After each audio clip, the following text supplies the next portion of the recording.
one. Folks, welcome to So Bad It's Good. It's sponsored by Betches Media. Listen, we're doing a wrap-up of the year 2025. We'll talk about all the best and worst moments of the year since we're going straight into 2026. No, that is not true, but it has sure been a crazy couple of weeks of 2025. But there's nobody else I would rather talk to start the week off. She is the co-host of Snark Bait, and, you know, if my eyes aren't deceiving me, I'm talking to one of the stars of the new HBO Max or Max docu-series, an update on our family, which we will talk about because I got to watch the first episode, the one and only Sophie Ross, or Sophie Ross Brooks, because she's married now. Hello. Hi, how's it going? What a chill, how are you? It's such a chill January so far. It's really so chill, really chill. What a fun time so far. So it really is a fun, it's great to have a respite from all the drama and tragedy of 2024.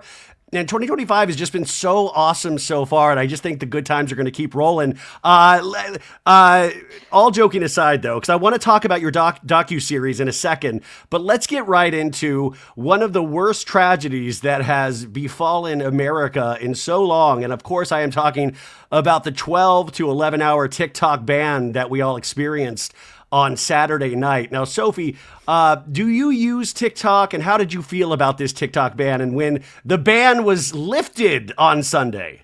I use it marginally. Like, it's not my first or second app that I open when I first wake up. And I feel like that's like, whoa. I feel like everyone these days is like, oh my God, what do I do? Wait, what are your first and second apps?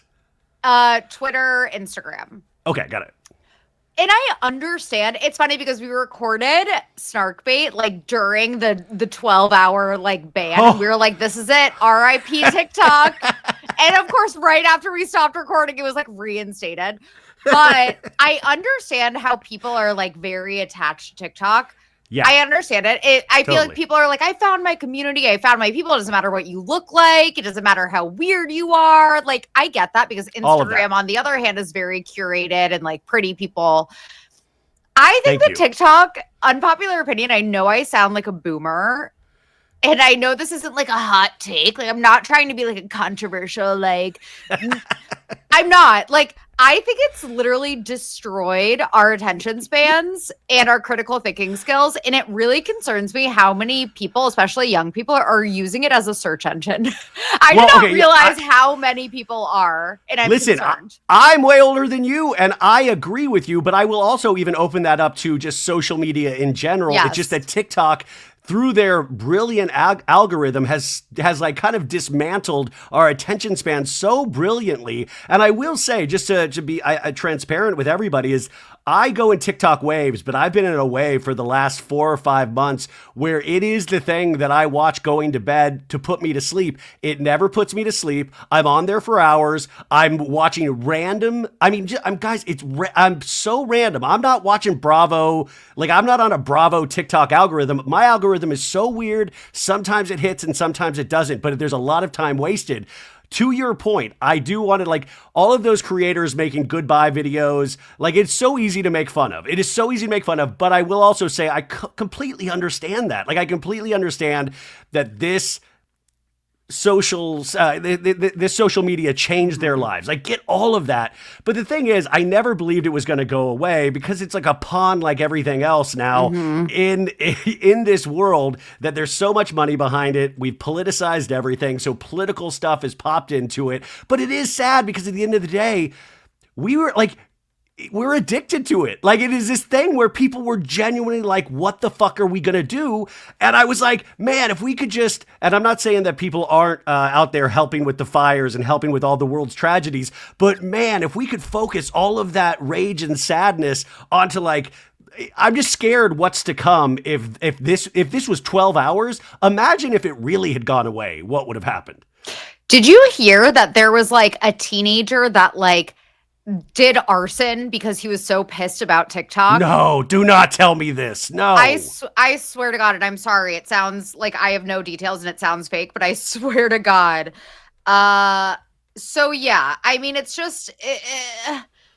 Well, I feel like that's the perfect example of why it probably would be a good thing if it were banned, but it's I don't know. At this point, it's just going to be, if it were banned, it would just be replaced by YouTube Shorts, Instagram Reels, like whatever. But like, I told Rebecca last night, because Rebecca was like feeling it. She like loves. I said, "Hey, why don't you try YouTube Shorts?" And she was like, "How dare you? How dare you tell me to go to YouTube Shorts?" And I said, "You know, you could try it." It's Henry's favorite. Remember, I mentioned in my vows, yes, the Henry. That's why I said, just try it. And she was like, "No, it's not the same."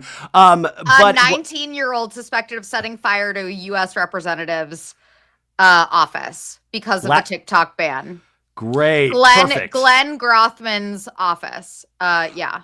Well, I mean, the best reality show right now there is like obviously our government, because listen, they said, I hate to point out the specifics of this, but Trump in his first term actually called for the TikTok ban. Then it got like everybody was agreeing this was like spyware and the China. I understand that argument. And I do think there is relevancy to saying that in a foreign adversary's hand. I know data mining happens in the US with all of our apps, but they are an adversary in a sense. So there is potential danger, but it is so interesting. If you talk about like a finale of Salt Lake City, man, what a finale for TikTok. We're going into the inauguration. It's the day before. Biden's going out of the office. Who could possibly save TikTok? It's going away. Oh, Trump's going to save TikTok. Oh my God, what a finale. You got Spencer Pratt on there going live. TikTok lives. By the way, this is when I was like, oh shit, the end of the world's happening. I started watching a live last night with Spencer Pratt and Bethany Frankel and Alex Earl. Did you watch any of that? I saw clips of it.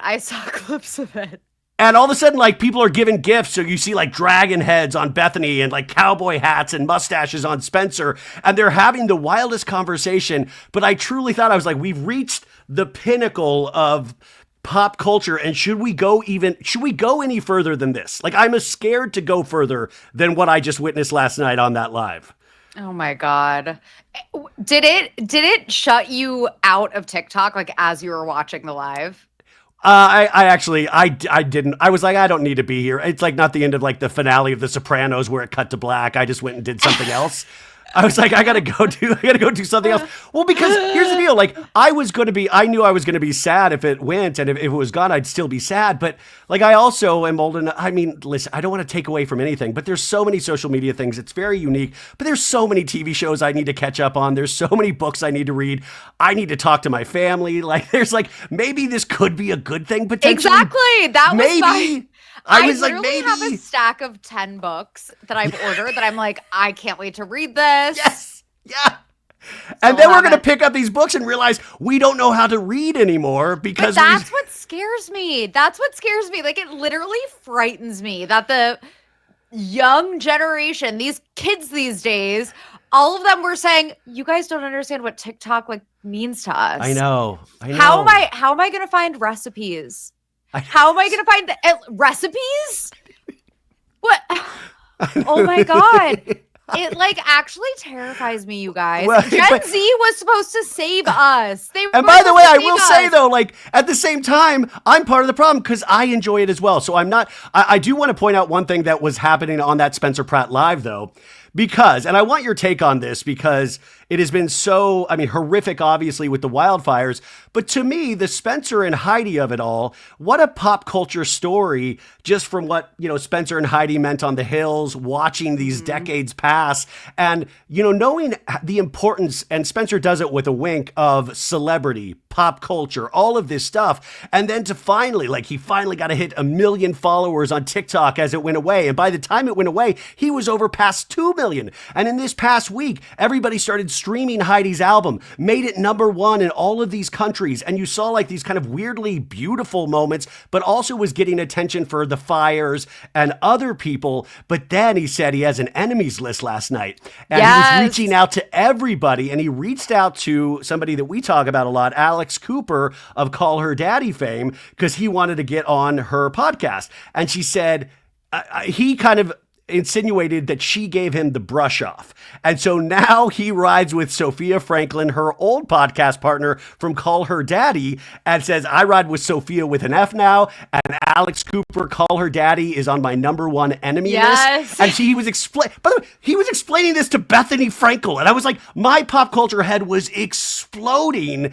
at this, but I was like, like he's at his most powerful right now. His most powerful, and he takes a shot at Alex Cooper because she made the wrong decision.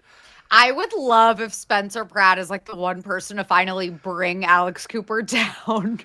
Well, then I'm like, where do we go from here? I mean, is Dave Portnoy next? Is that like, it is so wild to see how much it's interesting in just terms of like the dynamics of like one day you're up, next day you're down. And I do want to point out Spencer and Heidi did lose so much. Yeah. But I almost kind of wanted TikTok to stay down for a couple days just so Spencer could potentially get like 8 hours of sleep, because you can tell he is crashing out hard and he's going through these wave of emotions.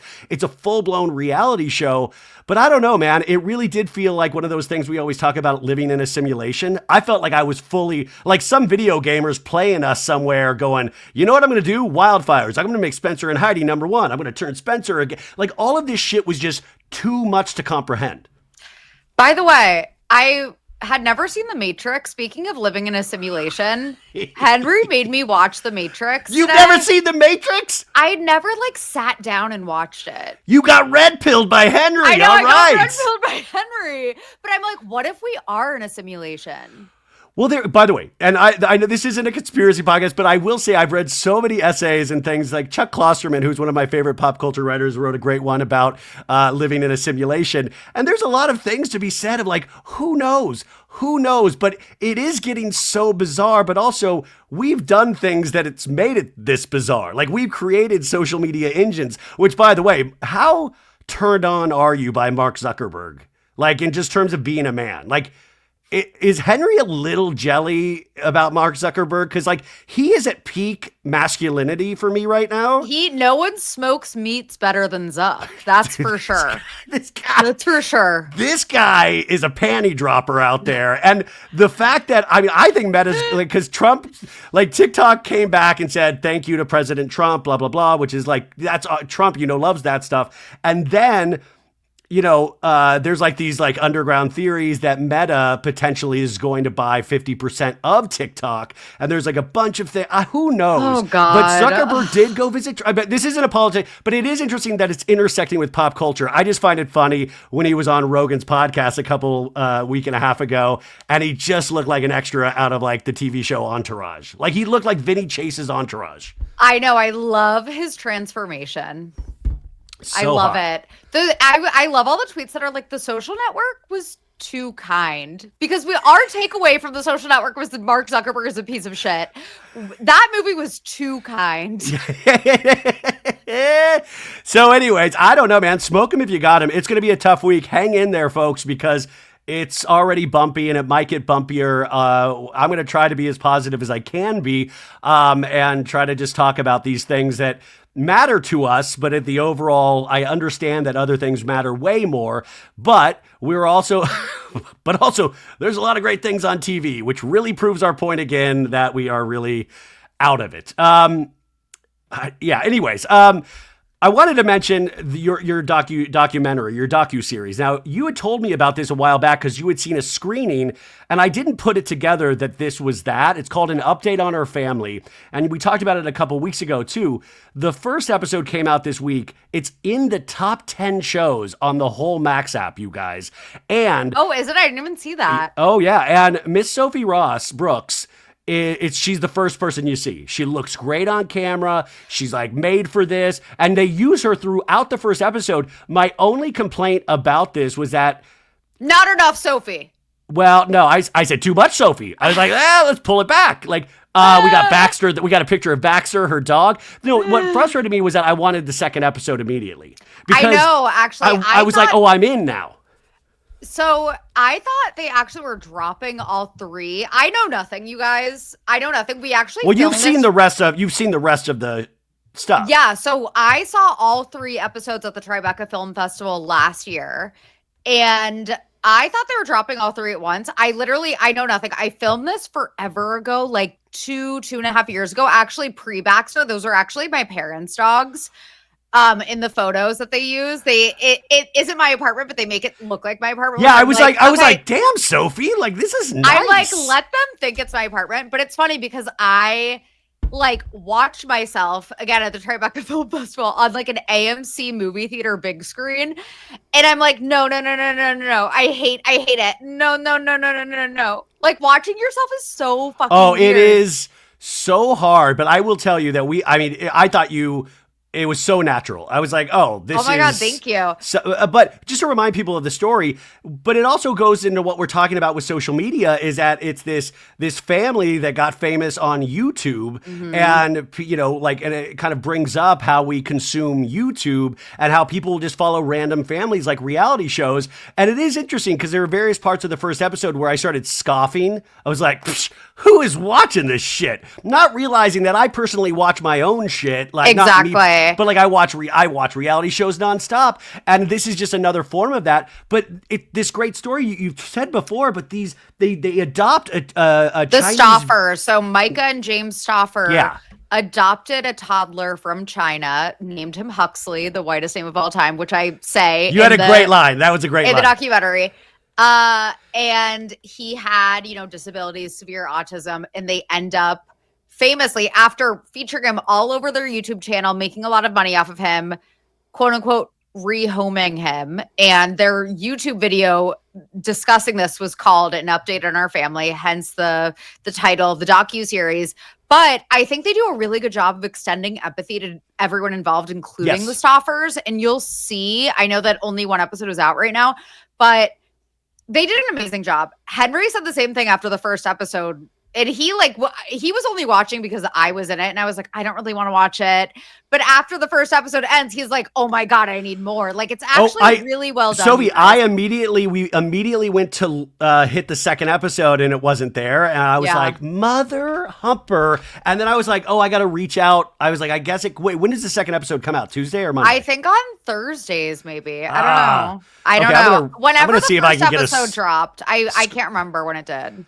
Well, it's a really fascinating story that I can't, because I don't know all the stuff you know, so I know they obviously try to rehome this child and shit goes nuts. And also, I feel like it's like not even just a criticism of the Stauffers, but a criticism of the industry. It's really, it makes you think about how we consume content and how we consume mommy vlogger content. I'm sure everyone here follows some influencer, whether it's a YouTuber, Instagrammer, or TikToker, who like posts their kids. Is that even ethical at all? Like, that's the question it poses, and I think they do a really good job at it. I just find it funny though, like from the start of this show today to now, it's like you even said, it's like this interesting dissection of where we're at, and but it's like we have all of these dissections of where we're at, but we don't seem to really be listening or learning anything from it. We're like, I recognize that. Yeah, that's crazy, isn't it? Yeah. But we still keep consuming, and I don't know how I feel about that because I'm one of the biggest consumers of this stuff, and I still find pockets like YouTube families where I don't know any of it. Like it's such a blind spot for me. Like certain reality shows where I'm like, I've never watched Mob Wives yet. That's a blind spot for me. And So it is wild that it's out there. So I have to give respect of like, well, people enjoy it, but it's wild to hear this story because I'm like, they're just following this family every day, and then when they get pregnant, the views go up. Yeah, isn't it crazy? Would you ever, like, that was my thing. It's like, I never want to, I like to post my silly memes. I like to do this show, but I even shy away from talking to the camera. Like, I tried to do it on TikTok sometimes, and I just feel all goofy. Oh, it's so weird. I feel awkward, too, talking to the camera. I got to get better at it, but it's so weird. So the people that have done it, like, hats off to them, but it takes a certain kind of person. And also, I don't know, it's something I keep thinking about. Okay, so that I want you guys to watch the first episode. Because I think the second and third episode are going to pop off, and it really establishes the story. So I'm really excited for that. So congratulations to Sophie on that. Moving on to some television that might take your mind away from all of this stuff. Let's get into the Salt Lake City finale, which I've done a full line-by-line retelling on the pod. But I want to know your take. What did you think of the finale? It was cinema. It was cinema. In a weird, bizarre way it was. How would you compare it to See, after rewatching it many times, I'm like, it doesn't compete with the finale from last season because it was so structured and the music and the editing. But I mean, that was amazingly good. Unbelievable. The reality Von T's reveal was something that we had never seen before. Yeah. But like, there is just something and I know that Angie K has gotten a lot of flack for. Angie K killed it this season. 1 foot out the grave, or 1 foot in the grave and 1 foot on a banana peel. Guys, you saw it, but like everybody goes around and reads the meanest thing that they wrote about somebody else, and it's highly staged. I don't think the other ladies knew what they were going to read, but Angie K, it was like a professional comedy writer. I was like, oh, John Mulaney over here. Like I was jealous of how well Angie K. Like I like Bronwyn, but it was so well written. And the way that Bronwyn like reads it, and she just takes it. She's like, "That's how you feel. That's okay. That's how you feel. Don't apologize. No need to apologize. No need to apologize." Clean slate. It was so. And then the other best part was Whitney and Lisa Barlow. Oh, so my God. Whitney's, you guys, but Whitney's was like, me and Justin were at a party and a girl said, if you're looking for a third, and she has recommendations because she once made out with Lisa Barlow while jacking off Lisa's husband. And I was like, and Lisa Barlow reads it and she goes, what the fuck is that? What the fuck is that? What the fuck is that? What are you talking about? And then Whitney, so good. Wait, what's the part where Whitney's pointing at Lisa? And then get your fucking finger out of my face. And then Whitney extends further. No, she goes, turn it back on yourself. Get it the fuck out of my face. And then Whitney does another finger. And then the sound people do like a cymbal sound when she does her other finger. Oh my God. Like the sounds, dude, the music people on the show. So good. Because if I dismantled that episode scene by scene, and when you dismantle it, it's not nearly as good as when you watch it for the first time. Because then I was like, oh, I see little holes here. And the extended version on Peacock, you can see why they cut out a lot of those things. It wasn't nearly like hats off to the editors. Like they really made that tight. But also, I mean, Whitney gets a lot of shit, but I will say even 8 minutes into this episode, when they're all doing the Lisa Barlow imitation and she has the tag standing out, she turns around from Lisa and Lisa's like, oh my God, you have a tag showing. And Whitney's like, yes, I know. I'm going to return it when I get home like you do. Like Whitney had to have known that Lisa would take the bait and say the tag for that to work. Like They work so well together. I'm obsessed with the fact because I feel like, correct me if I'm wrong, but for the most part, I feel like the other Salt Lake housewives just kiss the ring. Like they lick Lisa Barlow's ass for whatever reason. And Whitney, maybe it's the Alibaba thing. I don't know. Alibaba? Meredith Alibaba. But Whitney just does not keep her foot off of Lisa's neck, and I love that about her. And I know that Whitney has not been my favorite ever, but in the finale, her and Angie K. Dude, I watch a lot of reality shows in my day, and I will say I've never seen two people so. I mean, I've seen reality stars hate each other, but not this openly. Like Lisa Barlow will be like, "That's why you're fucking disgusting, and I hate you." Cunt. And Whitney will be like, I hate you just as much. And it's never been this open. But at the same time, what I keep going back to is that I have some issues with Heather Gay, but I still love everybody on this cast. I love Lisa Barlow. I don't want it to change because the magic, this is what I imagine a sports team is like when they're all working together. Like this is a sports team that are out there performing. I love Heather's monologues. Her monologues, we've been through it all. And yes, we signed up for this. We signed up to have our lives scrutinized. But you know what? This is what friendship and sisterhood is. No, it isn't! No, it isn't! By the way, there's nothing normal about that! It is so, I've read a lot of plays in my day. She's reading chunks of monologue that I would, coach students with. That's how she's reading funny. This. And the great thing is, it's like if I said, Sophie, this podcast has meant so much to me, and it's so amazing to watch both of our careers flourish through the years, and I think the only way to possibly celebrate that is if we each pull out our phones and show nudes of our respective partners to each other. That's the only way we could celebrate. Like, it made zero sense that Heather goes, the only way that we can be a sisterhood again is if we pull out, and by the way, it was like heavily detailed, pull out our phones, search through text, pass the phone to the person, have them read it, and then burn it. It was so detailed and complicated that you almost like forgot for a second that it was also insane and didn't make sense. Heather's the best producer. And the fact that they just like had whatever text on hand. So this is what obviously this is something that they all agreed to this. They were all probably told that they had to do this at dinner, but somebody pointed this out today and I feel so dumb for not thinking about it. Obviously these texts, because Mary Cosby's text didn't even seem like a text. It just seemed like she wrote something mean about Heather. It also wasn't even that mean. It wasn't. It was actually because I thought she was going to say she looked inbred like she said many times on the show. Yeah, she's been way meaner before. So what I think is these are all texts to producers through the season.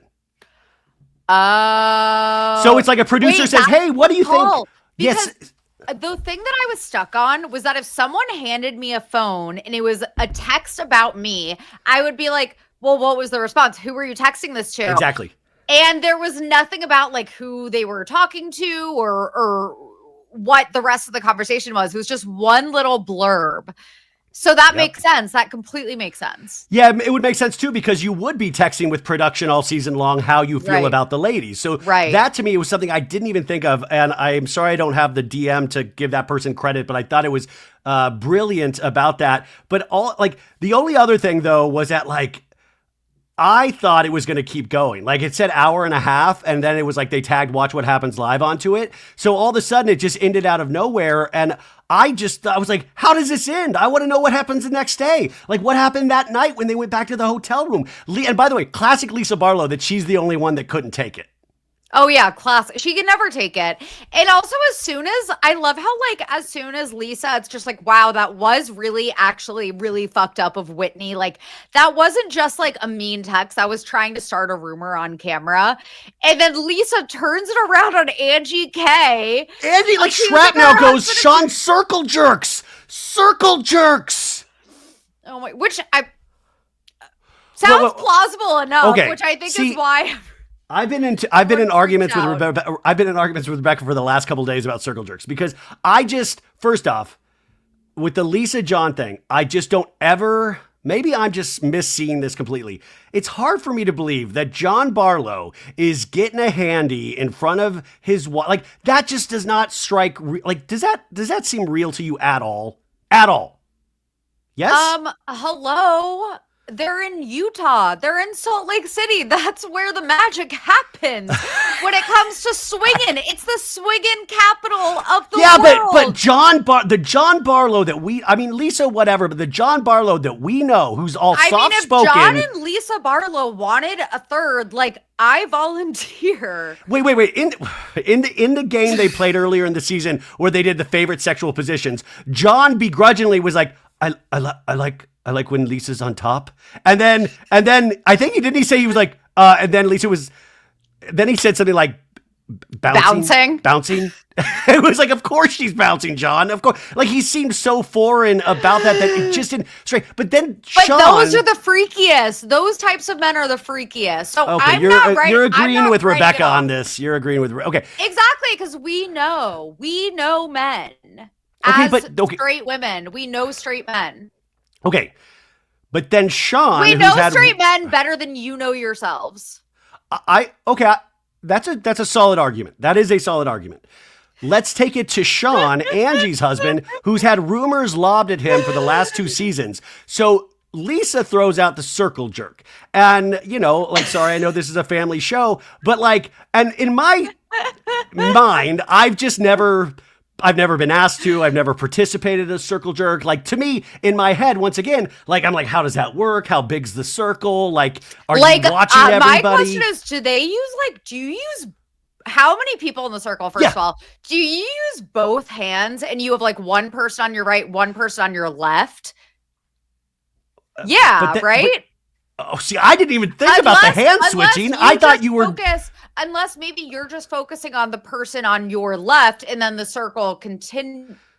continues, I guess. Yeah, that would actually make the most sense. Okay, so, and by the way, I'm not shaming any of this. No, not at all. As long as everybody's consenting and of age and all that stuff, I'm all, but like the circle jerk is so specific that and it was so weird out of nowhere for Lisa to like lob it over to Angie instead of keep it on Whitney and then Heather was like, I can't believe this went astray. How did this go wrong? How did my fun game go wrong? Oh my God, she's so stupid. I can't wait. And the preview for the reunion looks good because it says that Andy says, I hear you have a side chick in Ohio, Seth. Yeah, and that Lisa Barlow's Range Rover was repossessed. Okay, this is my other thought. And maybe I know you sometimes go around Reddit, and I'm not a Redditor, and I don't want to and I said I'm too lazy to do detective work. Can somebody break down all of their true finances for me? Because I love this show so much that now I truly want to know, like, how rich is Lisa Barlow? How rich is Whitney? Like, what is all of their bank accounts? I actually don't think Lisa Barlow does so much posturing, and I do love Lisa. I think that she's like the perfect housewife. I also think she's somewhat of a narcissist, which I also think can make a really good housewife in the right circumstances. I think she does a lot of posturing about how wealthy she is, which to me is kind of like a sign that she's overcompensating for something. So it tracks for me that Lisa Barlow isn't as wealthy as she tries to make herself out to be. And by the way, a lot of housewives do that, and I do agree with you. Lisa Barlow is a top-tier housewife. So I'm a huge fan, but at the same time, I disagree with a lot of the things that she says and does, but in a great way. So she couldn't take that, which is interesting. And then the other thing that got cut out was Lisa Barlow's insult to Meredith. And it was so bland. I didn't watch on Peacock. What was it? Okay, so it was literally just like, I think Meredith sometimes like spreads rumors about people and I don't like it. It was so bland and not specific. And Meredith was like, yeah, I see where you're right there. Okay. And it was so boring that I could see why they cut it out. And I was like, I've seen Lisa Barlow destroy people on Twitter. So there's no fucking way in hell that was Lisa Barlow's meanest thing that she has ever written about any of these ladies. Yeah, absolutely not. Absolutely not. But my God, Sophie, I will tell you, I needed that episode. That was the first episode where I was like, okay, like life has been tough lately, but it was like the first thing that slapped me in the face. And I was like, let's fight. Let's get these fires out. Let's do this. Like I got really happy. So the reunion comes up this week. A lot of stuff. I wonder if Andy will ask about the circle jerks. No, I'm not going to say that, but I bet he will. What were you going to say? I was going to say, I wonder if Andy's participated in circle jerks but no, because I think, I have gay friends and they're like, that's, I'm going to, you know what I'm saying? Logistically, I have questions and I'm just curious. Yeah, but not in a making fun of way. Yeah, I'm just asking questions. Let me by the way, if I ever get my dream interview, by the way, is Andy Cohen, and if I get it, that's the first one. Hey, Andy, let me start off with hey, circle jerks. What's going on there? What's going on? Circle jerks. Hey, you experienced? What? Yeah, you had a great career, Andy. I'm so happy. Circle jerks. Yeah. Anyways, you can tell I'm a little out of it still, folks. What's going on Snark Bait? What are the episodes coming up? And I also wanted to dovetail that in with Craig Conover. So what's coming up on Snark Bait? So we are now doing 2 episodes a week, which is really exciting. And we do something called Dark Energy Tuesdays, and we talk about like the people or whoever that's giving us dark energy. And I actually was talking about Madison LaCroix from Southern Charm. Like, she is pissing me off this season, and a lot of people are pissing me off this season. Wait, why is Madison on Southern Charm pissing you off? I just think that like she gets such a pass because she's like pretty, but she's not a good person. She's best friends with Miss Patricia too. Yeah, also that, but like I just think like the hypocrisy of like going after Craig. First of all, for calling JT like so ugly, like the bullying of JT and his appearances, I think is so mean and like out of line. And like I know JT's annoying, but like I don't think he deserves that. I feel like he means well. I'm like a JT apologist. Like, he reminds me of just like one of those like annoying, like just like confident doesn't fit in. Yeah. And she yells at Craig about meeting up with JT. She did the same thing. And also, like, I just could never let go of the fact that she outed Shep and Danny. Remember that years ago? Yeah. You forget sometimes of the history of Madison on this show because now she's the narrator of this show. Like, yeah, she's nasty. And I think her being the narrator proves that they have no one else. Like, the cast is just, like, not good. Well, it is it's good in pockets. Like there's like these weird pockets that I find really entertaining. And obviously this week's episode, you had, which is, I love podcaster drama. You have the potential dissolution of one of the most iconic podcasts out there, Pillows and Beers, hosted by Craig Conover in Austin. And we have Paige telling Craig, like, you know what? You should just make it Craig and Friends. Like, it's all about friendship. And by the way, Paige and Hannah from Giggly Squad just sold out 2 nights at Radio City Music Hall. They're on top of the world. So Craig goes to this party, and at the end of it, he's like, what would it take for, like, what if I bought you out of Pillows and Beers and you sign it all over to me? And you could just tell Austin, God. This is like a bullet to the heart for Austin. At this point, though, I think Pillows and Beers is fully coming back, or if not already. Wait, it is? Because last I checked, they hadn't uploaded a new episode in a long time. They had all repeat episodes. Well, what I predict is that this next week or the week after, you will get your first new episode of Pillows and Beers. How do you know that? What's your exclusive? I do not have an exclusive. It's just a gut feeling. It's capitalizing on a lot of things that are happening right now. And Craig is a businessman, and Austin wants to rebuild friendship. So I have a feeling that this podcast will be coming back in the next 2 weeks. Ooh, okay. What did you think of the Paige DeSorbo rumor last week at the Eagles game with the guy, and then the guy's ex-fiancée made a comment not saying Paige's name, but inferring that dirty deeds were done behind the scenes? What were your thoughts on that? We talk about this on Snark Bait also on the episode that's coming out on Tuesday. But I just think that, like, whatever went down, I think that, she is in her right, the ex-fiance, to come out with her story. And I think that, like, some people are dismissing her. Some people are automatically like, well, Paige would never do that. And I just want people to remember that you don't know these people. Like, you literally do not know them.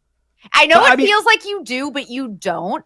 I'm one of the people that think Paige wouldn't do that. I'm one of those people. That's fine. But I know what you're saying. I know what you're saying, that we do not, at the end of the day, know them. You do not you only know, like, as fellow podcasters, you only know such a small part of us that, like, our family, you don't see what our family sees, our coworkers the parasocial element is that people will. And you know what? I'm not judging either way. I'm not judging. Like, it doesn't matter anymore because Joe D'Amelio or whoever and his fiance broke up. Craig and Paige broke up. They're both single. If they want to be together, sure. I just think that it's interesting that, like, it started on Southern Charm, the rumors about Paige cheating, and there's been a lot of smoke. So I'm just saying there's been a lot of smoke, and I'm not judging. Again, I've said this before. I support women's wrongs. I also hate Craig Conover. So if Paige screwed over Craig Conover, I think that he's like I'm sorry. I know there are a lot of, like, Craigie stands, Craig stands. Why do you do an Irish accent when you do Craig stands? I'm Alan Cummings from the Traitors, a Craig stand. Banished. She banished him. And that's great. Like, Team Paige in this breakup. I've always been Team Paige in this breakup. So, like, sure. Doesn't matter to me. Well, but what it is, though, I think also we always want to believe the worst in people. Like, I truly believe we want to believe the worst. And there's so much rage out there, especially when it comes to these parasocial relationships, that it is so, like, there is something, like, deceiving and, like, a treachery behind the scenes, and oh my God, and Craig's got to be the good guy in this. There doesn't have to be any good guy. There doesn't have to be. You could say the same thing about Blake Lively, Justin Baldoni. Exactly. They're just going to keep suing each other into oblivion, and they're like, you've got to be Team Justin Baldoni this week. You have to be. Why would there be a fucking team over a lawsuit? Like, we can look at the facts and we can go, but, like, the team stuff, we're, like, older. Like, this isn't high school. we still treat all of this shit, myself included, like high school. But it is interesting about Craig because I just don't know if he has the depth to play in these waters sometimes when he still gets caught in these, like he's still getting caught in minuscule lies with like JT saying, I didn't call Miss Patricia a bitch. Wait. And he's like, well, that's what I heard. That's what I heard. What about how Vanita on this past episode, like almost drowned, and then Craig jumps in with his phone in his pocket. Did you notice his phone was in his pocket? His phone in his pocket, his suede shoes on. He's a hero. Sure. He's so heroic. Oh my God. But then in his confessional, they were like, were you ever a lifeguard? And you could tell he was like trying to decide whether or not he was gonna lie. Well, see, that's interesting. He goes, well, my brother was, and I think, my brothers were, so there's a possibility. I was like, I remember all of my shitty jobs as a kid. Like, I mean, that's one of the things. He was trying to decide. He was like, is it like trackable? Are people going to find out if I? But what do you think? Do you think that's insecurity? Do you think that's insecure? Like, he has so much, but he still is potentially insecure. Liar. I literally think that he's a pathological liar. And I've said this before on Snark Bait, you guys, many times. Craig Conover is a pathological liar. He hasn't changed. And again, that's why it's like, no matter what Paige did, I am still going to be Team Paige because Craig fucking sucks. And I can't believe it. I know that he saved Vanita. He saved Vanita on this. Poor Vanita would have died, Sophie. She would have died because Whitney wasn't moving. Whitney was at the bar just looking. I think that's the thing, though, is that the bar is so low with the Southern Charm guys. The bar is so low that like he looks so good in comparison, but like he fucking sucks. Okay, so that is on record. Craig Conover sucks. So that's Sophie's take. Vanita, I saved your life. Shut up. Oh my God. By the way, what a bizarre thing, like for Vanita just to jump in the pool and then just randomly she sucked in a bit of water too, and then it was like a real like all of a sudden it was dramatic, which was so crazy. Speaking of pathological liars, Jax Taylor, for a brief moment last night, still had TikTok when nobody else did in America because I guess he signed up for TikTok originally in Canada. So he literally was like, what's up? It's literally the number one guy in the group because I'm the only one on Vanderpump who has TikTok still. So if any brands want to work with the number one guy in the group, I'm your guy. Like Jax still had TikTok because he signed up for it in Canada, I guess. And so he was all brat. You go watch this. It's maybe I'll put the audio in. It's so funny. And I just loved it so much that Jax hopped on in a time of crisis and said, hey, brands, do you want to work with me? I still got my TikTok.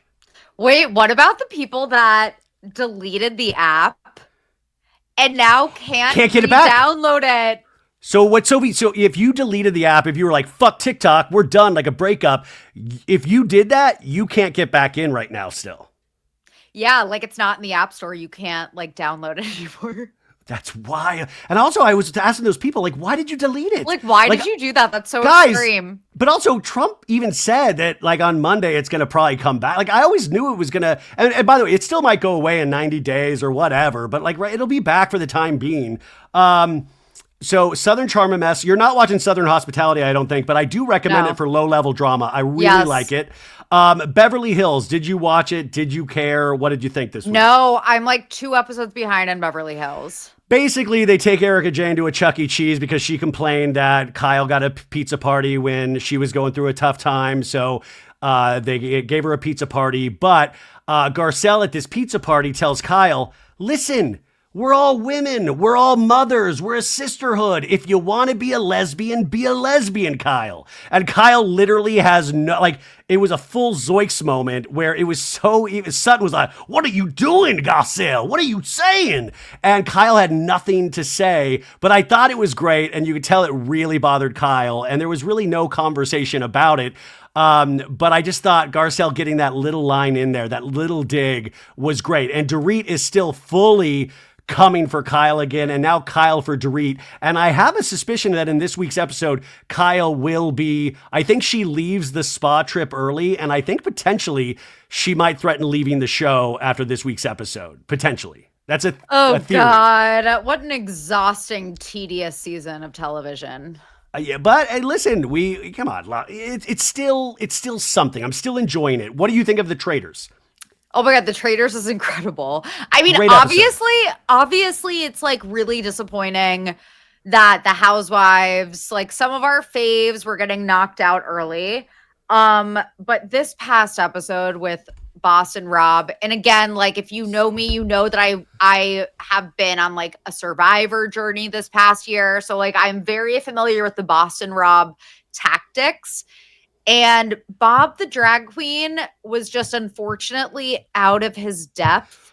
But he also sealed his own fate with that one comment. Exactly. One of the rules of traitors, you don't throw other traitors under the bus. And when he, after the challenge, said, well, one of you new guys got to get your head up on there, and none of you did because one of you might be a traitor. And Boston Rob has played these things too many times to be like, dude, you're done. And the way he did that, the way he dismantled Bob was so brilliant, even though now I think that Boston Rob is definitely gone. He exposed himself because at the end of the episode, you see Wes being like, and how would someone know definitively that someone else is a traitor if they're a traitor too? So Wes put the pieces together, which is great. Again, you have these like gamer veterans that are like dominating, like last season with CT and Trishelle. But yeah, Bob the drag queen, I feel like may have meant it in like an innocuous way. Like I think maybe he was setting up like a Derek or a Wes takedown. But instead, obviously, you know, Boston Rob, it could have been like a misunderstanding. I don't think that Bob the drag queen like fully understood why Boston Rob was coming for him at the round table. His exit interview, he said, oh, it's because I'm the biggest threat. And I'm like, well, you're the biggest threat to Rob's game, but you're not the biggest threat in the game. You did this yourself. Right. I don't think he put those pieces together because he probably thought it was like a throwaway comment like, oh, he was just such a bad traitor because he wasn't good at blending in with the faithfuls at all. He was always so overdramatic, always the loudest person in the room. And I feel like that's, you know, I'm not really like rooting for the traitors this season. Yeah, I don't know who I'm really rooting for yet. But Dylan Efron. Well, but now I'm afraid because Boston Rob and Dylan teamed up. And like, so it'll be interesting to see that heartbreak from Dylan. But Dylan, yeah, obviously in that Pilot Pete role from last season. But I'm loving it nonetheless. Like, I'm not rooting for I just love, and this fourth episode was put together so brilliantly. Also, Bob the Drag Queen, so obvious, but I will say, I'm a new fan of Bob the Drag Queen. I really liked him. I mean, like, he obviously did too much, but my God, so entertaining. Even his last thing of like, you know, I said on God. Well, you know, the joke's on you. I don't believe in God. I'm a traitor. Great. I mean, just so really just fun and exciting. Best show on television. Let's do role play really quick of that one scene where you do Wes and I'll do Tom Sandoval about that last scene of like, how do you know? Okay, say you do Wes. So how would you know? How would someone hypothetically know that someone is a traitor for certain? You can't, dude. You don't. No, but like how? Like, but to know for sure. I don't think you can, dude. There is a way to know for sure. Like, are you a traitor? It's if they're a traitor, also. If they're a traitor, oh, dude! No, my world, dude. I love. By the way, Sandoval, keep him till the end. So fucking like. This is what I told everybody. So funny. Tom Sandoval, every time he's on screen, is the funniest thing I've ever seen. Wait. When they had to go in the coffins. And then, oh my God, wait. So they're getting like in the coffin, and Tom Sandoval looks like he's like thinks somebody's actually gonna die, and Alan Cummings like, "Go, Tom, away with you, and Tom's like, "Go, do not linger, do not linger, Tom, do not linger." Sandoval actually like thought someone was actually going to get murdered, like for real. But that's the kind of I knew he was gonna bring that kind of commitment. He's so funny, you guys. He's unintentionally funny. That's why I'm sorry. I know that Tom Sandoval is obviously like enemy number one in the Bravo sphere for the past 2 years. He's so fucking funny, you guys, without trying. That's the thing. It's like he's not trying. He's just that dramatic and stupid. And the fact also, just what even Robin is like so committed to being wrong on this show. She's like, I'll tell you who it is. And then like by the end, she's like, I need somebody to help me because I have no idea what anything is happening anywhere. I actually am loving Robin on the Traitors, like more than I ever loved her on Potomac. What do you think of Gabby Windey from The Bachelor franchise? God, I'm obsessed with her. I love her. I love her. And I watched, I think maybe like a couple episodes of her season of The Bachelorette. And The Bachelorette and The Bachelor are so boring now. But I watch her TikToks and I think she's super funny. Like, I think she's really funny. I was never someone that like followed her or like thought anything about her, but now I'm obsessed with her. And she's dating Robbie Hoffman, the comedian. Yeah. And I loved how someone was like, so where did you come from? And she's like, oh, I was the Bachelorette. And they were like, how'd it go? And she's like, I'm a lesbian now. No, I think she has like this kind of Bambi voice. So like, I think she can use that to her advantage because I think she's really smart. Yeah. And I just think she's really entertaining. So that it was just such a fun episode of television. And I hope it hasn't peaked now because I'm scared that Boston Rob will not be able to wiggle out of this one because Carolyn and Danielle, the Traitors, are pissed at Rob. Yeah. And then Tom Sandoval and Lord Ivar just had that revelation. What? Boston Rob probably knows he can't win this shit. I don't think he's playing to win. I think he's playing to make a splash.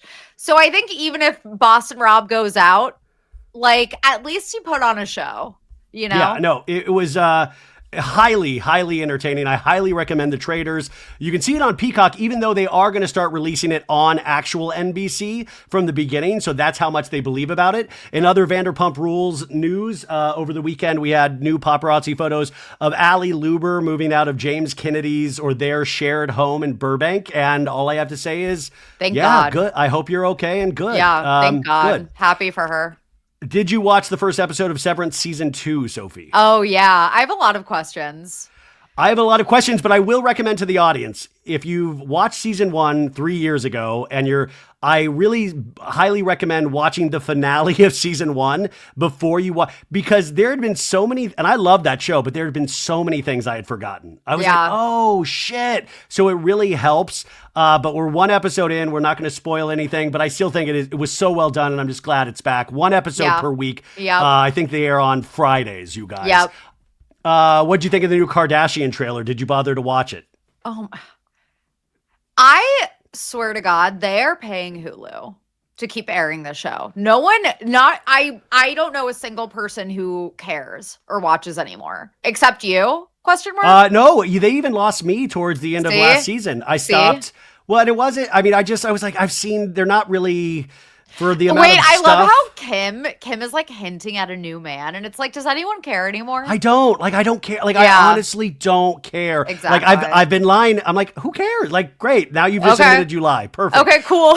The two moments I do want to see on screen, though, is that they do focus on North doing the performance of a Lion King at the Hollywood Bowl. So I find that interesting. And then obviously at the end of the trailer, Lamar Odom pops back up for Chloe's ex-husband. And I'm like, this is so wild how for like a little boost, they'll bring in people from their past, because you stop looking at it as real people and you just think of them as like little ratings bumps. Like, oh, here's a way to get attention. We'll use Lamar as a little prop and bring him back in so people talk about it. Exactly. Let's see what else is going on. I mean, obviously so much is going on. But I wanted to put this Dave Portnoy, I wanted to bring this up in the fact, like, this guy is so funny in a weird way, because our new president, Donald Trump, announced that he had a Bitcoin a couple days ago. Oh my God. Which is like, that's a first. And then the Bitcoin is going through the roof. And so Dave Portnoy invested in this Bitcoin a couple days ago. It immediately went up. He made $1 million. He said it went up. I sold. I made $1 million, and then I'm betting it on the Bills game today. Which I was like, this is how fucking commerce, man. Like, the rich get richer. Like, he made $1 million off of this Donald Trump Bitcoin in like 2 days, and then he dumped it and bet it on the Bills. And the Bills won. Yeah. Oh my God, I fucking hate Dave Portnoy. Isn't that crazy? Oh God, I hate him. But yeah. Wait, have you done an episode of Snark Bait about Portnoy yet? No, but that is coming. But I will say, be careful. Spoiler alert. Oh, please. Dave Portnoy doesn't want to go up against this. He does not. You don't want to fuck with me. Oh, that's my God. The thing. It's like, Dave Portnoy is like someone you don't want to have as an enemy, but you don't want me as an enemy either, because I will bring up, trigger warning, the teenage girls that he has slept with and traumatized. Just saying. Okay. Well, I think Dave's not going to bring you. I think you're safe now. I think you're safe. Don't even fucking try, Dave. I think you are safe. Spoiler alert. We are doing an Alex Cooper episode this Thursday, so stay tuned for that. Get ready for that, you guys. Listen, this is like, my pod is like milquetoast. We just talk like, hey, this is fun. I mean, you guys are getting into the muck and the mire, so I salute you. A couple of other things before we go. What else are you watching on TV, movie? What else is going on this last week for you and all this insanity? So I said this to Ryan, like before we started recording, and he was like, oh, okay. But I have been obsessed. I was kind of sick at the end of last week.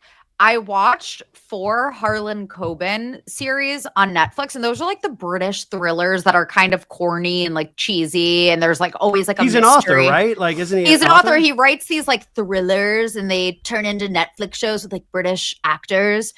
I watched 4 of them last week, and yeah, I'm obsessed, and I want more. Okay, so you really like these. Let me go through my list. You really like these British thrillers.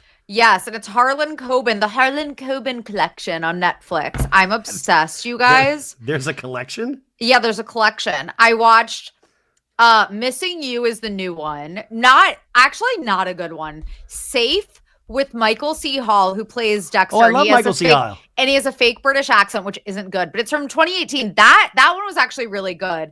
The Stranger was really good. And they all star Richard Armitage, if you know, British actor. Yeah. Stay Close was okay, but I watched all 4 of those last week.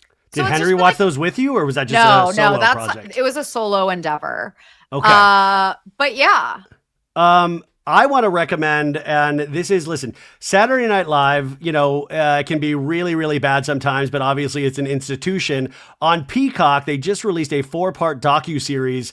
The first is focusing on the auditions for SNL of all the cast members throughout the years, and you get to see their actual auditions, and they show casting. You got Pete Davidson doing talking heads. You got all these people. It's really fascinating how much pressure. The second episode focuses on the writing team and how the show is put together. The third episode is literally just about the invention of the more cowbell sketch with Christopher Walken, but it's also about Will Ferrell's like time on SNL. And the fourth one was about this one season in 1985 where it was just the most bizarre season and it was just like people hated it. It was bizarre and weird. But all 4 of those episodes, each one is like over an hour. It is so well done. Even if you don't find SNL funny, the mechanics of how all of these things are put together, I think you will find truly fascinating. I really, really loved it. Especially, just watch the first one, the audition one, especially because there are so many stars in it and you just get to see their auditions and them having to watch it and be like, holy shit, that's bad. Like, that is bad. Damn, so maybe I gotta check it out. Or just try the first one and see if you like it. Also, I'm not a big Bachelor guy thing, but there was like this... The Bachelor, who's that guy that broke up with Matt James and Rachel Kirkconnell? Actually crazy because they had just been posting each other. They were like on a trip to London together. And some comments on Rachel's TikTok indicated that the statement that he posted on Instagram, which was like, Father God, please give us the strength to go through this separation of our relationship. And it was some sort of like prayer to God. She indicated that he posted that 3 hours after the breakup.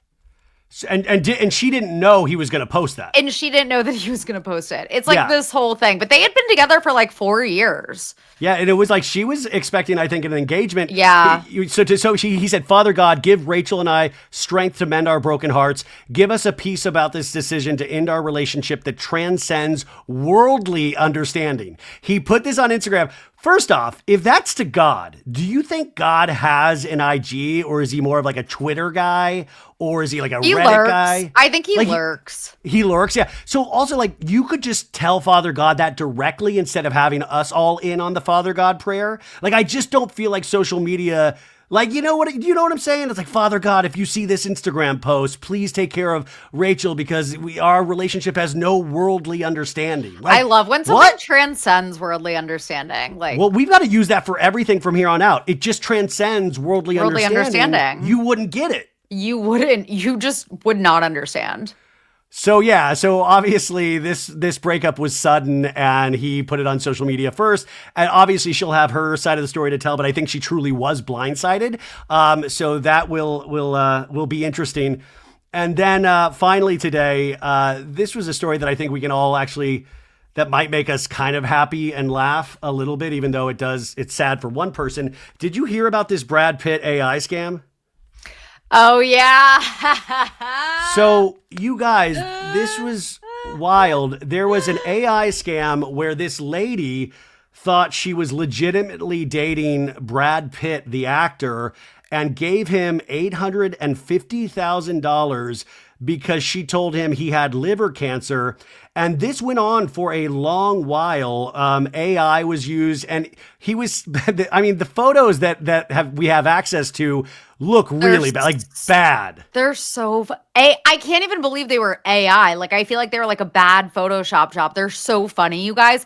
There's one of him like on the operating table, and you just see the top of Brad Pitt's face, but like his eyes are closed, but it's like, he's like sitting up on the operating table with like, I can't. It's so There's funny. one where he's sitting up in a hospital bed and he has bandages around his face, but his face is like smiling, like Brad Pitt on a red carpet.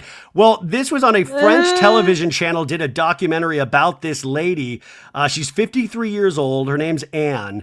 And it's sad. The documentary actually has been taken down because this lady was getting so much shit for it. So they took it down. But this story is wild because it wasn't just these bad photos. There were falsified documents, there were images, but there was also AI. And then how it started was that the scammer initially contacted this lady under Jane Etta Pitt, who is Brad Pitt's mom. And it said, she said she didn't really know how social media works. So she had opened it, and the message was, "You seem like a woman that my son needs." And she was like, "Who's your son?" And it's like, "Brad Pitt." And then Brad Pitt writes her and goes, "Hey, my mother tells me a lot about you, says you're great." And then this online relationship starts. And that's when all the photos started. And also, it was also multifaceted because Shiloh, Angelina Jolie and Brad Pitt's daughter, was involved as well. There was like a Shiloh fake account that was messaging with this lady. Oh my God. Then it like the not real Brad Pitt came down with some bad news, had liver cancer, and his money was all tied up with this bitch Angelina Jolie's, this whole divorce settlement. He couldn't have access to his money for the liver treatment, and she wanted to save his life, and she had just gotten an inheritance from an ex-husband, or I don't know if he passed away or not, of $800 or like $750,000. She gave him $850,000 all told. But there were even points where she was like, "I don't know if I believe this," and like blocked him on everything. But then he found a way back in and found a way to convince her. And she finally realized it was a scam when there was live footage of Brad Pitt with his actual girlfriend, Ines de Ramon. And that's when she realized this was all a scam. Poor Anne. I feel bad for her. I mean, it's like you're an idiot, but like you can still feel bad for them. I've fallen for a scam before. Your husband. Oh, wait, who are you talking about? Henry, right? I love Henry. I'm joking. No, I was trying to sell something on Craigslist. And this is why you hate Craig Conover, by the way, because you got scammed on Craigslist. I was trying to sell something on Craigslist, and I fell for like the classic. I didn't realize this was the classic Craigslist scam where this person reaches out to me and they're like, "Hey, I'm an old man and like I don't have online banking, so I'll send you a cashier's check. Is that okay?" And you fell for that? And I'm gonna send you a little bit extra because I'm gonna pay for the movers that are gonna pick up the chairs that you're selling, and then you can give that extra money to the movers. And I was like, "Sure." And then Henry was like, "This sounds weird." And I was like, "He's just like a sweet old man. He doesn't have online banking." And so, yeah. And then basically they send you the cashier's check, the check clears and all good. And then they're like, "Hey, actually, I'm going to cancel this purchase. My daughter got in an accident. So I need you to like actually send me the money on Zelle that I said." But in my mind, I'm like, you didn't have online banking like 5 minutes ago, but like now you do. But sure, why not? You're just a sweet old man. You still fell for it? Guys, I'm so fucking stupid. The thing about me is that I'm actually fucking stupid. I know. I know. Wait, listen, I know I'm stupid, but I thought you were the smart one. Like, no, you're you stupid? guys, I'm actually a fucking idiot. So like, that's just like one thing about me is that I'm an idiot. So like, okay, we're not above it. You're not working with a full deck. You think you might be above getting scammed until it happens to you. Okay. Wow, that's huge. Listen, I'm just scared because I was like, all of our parents are getting older, and like my dad, like I get scared because like my dad, he's like like if he gets lonely, and then all of a sudden he goes on like Facebook or something, and then some like he doesn't know, like he just doesn't know, and they get to an age, and I'm just so scared he's gonna get into some weird online because he's just, I don't know. I got nervous. Like all of a sudden my dad's gonna be like, I'm dating Angelina Jolie. I'm sending her, I just sent her your mom's old ring to burn down for money. Oh, like, I'm so scared. And I try to like, hey, Dad, check this out. Isn't this funny? But at the same time, he'll send me stuff. And I'm like, Dad, that's full fake. That's full fake. Like, that's all fake what you just sent me. Like, all of it. Every bit of it. I mean, also look at Jen Shaw.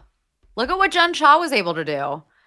So I know we got to go, but Sophie, isn't that's the Jen Shaw of it all? By the way, that pisses me off. How are you still so scared of Monica Garcia when Jen Shaw, an actual fucking criminal, is skating with all of these ladies when she's the one that made you look like a bigger idiot than Monica Garcia ever did? And how does that work? And Jen Shaw's sentence just got reduced again. Well, you know that. She's going to be out by Thanksgiving of next year. You know why, though? Good behavior? No, because I think the prison system loves Real Housewives of Salt Lake City, and they're literally trying to get her back on the show. We don't want her. Like, no, I don't want her either. But I don't want her either. It's so funny to think about how she's probably seething. She probably thought that the show would never survive without her, and it has never been better. It's better without her. It is so much better without her. It's so much better. She would like suck the air out of the room. She would suck the air out of the Sprinter van in a bad way. Oh, it's like that. But by the way, as a producer, I have a feeling though, if their push come to shove, she will come back, whether we like it or not, just because that's how reality TV works. And this just kind of sums up everything that we've been talking about the last hour, was that a couple of accounts, I won't name names because this happens to all of us, but just talking about being taken in by scams and like putting false things out there, is that this was passed around that Karen Huger from Real Housewives of Potomac, this was posted at a couple different places that she announced that she was quitting. Did you really? Sophie! I thought it was real. Okay, so it said, after much thought and reflection, I have made the difficult decision to step away from Real Housewives of Potomac. This journey has been nothing short of extraordinary, filled with unforgettable moments, personal growth. It goes on and on. It says, the Grand Dame is not going anywhere, just evolving. Stay fabulous, and always remember, class and grace never go out of style. And this was Karen Huger's, saying she was leaving the show. And so this got sent to me, and I immediately was like, no, this isn't real. I'm sorry to anybody, but it's not real, and it wasn't real. And just because, listen, Karen Huger is in a world of hurt right now. She is going to have to go through it. She'll probably go to jail, but I think she needs this show more than ever, and I don't think she will quit. And I also think she needs to take responsibility on camera, which is what I hope she does. But this got passed around like wildfire earlier. Oh my God, I believed it for some reason. And I didn't think it was because she was like quitting. I thought that maybe like the jail thing. Yeah, the jail thing, legal reasons. But I like believed it. And I was like, whoa. But you're right. She absolutely needs the show. I don't understand why people do that, because I saw another one a couple of months ago about Brynn leaving Roni. Oh, yeah. And I believe that also. I'm like, why are these people writing fake statements? Like, I just don't understand. Well, because they know first off, because you get excited about news like this. You're like, holy shit. And then you quickly make a post, or you like quickly spread it around because you're like, I want people to know this. And it just goes like, it kind of spreads because we want to believe crazy shit like this, even though I think I would be disappointed. So that way it spreads around. But what I think, is like, I've just seen it even with the fires out here, and like, you got to really confirm things because there's so much false shit out there, whether it be Karen Huger leaving the Housewives to, just a new world order that is burning down all of California. There are elements to all of these things that have truth to it, but overall, you've got to just be really careful where you get your news source from. So I recommend just getting it from here and Snark Bait. Would you agree? Yes. Absolutely. Okay, so and if you TikTok. do that, you're safe. And TikTok, Facebook, especially Twitter as well. All of those, and you'll be safe. Yeah, exactly. Wow, I can't believe you passed that around. You just got scammed again. I'm an idiot. You guys, I'm a fucking idiot. I know. I love it. Sophie Ross, ladies and gentlemen, go keep listening. Listen more to Snark Bait. Go give it 5 stars. Do all of the things. Thank you. This has been a blast. Guys, hang in there this week. Hang in there this week. I'm sure nothing else crazy will happen. It gets better. Hashtag it gets better. No, it actually doesn't though. It actually stop. No, it'll get better. I swear. We've got this team. We've got this team.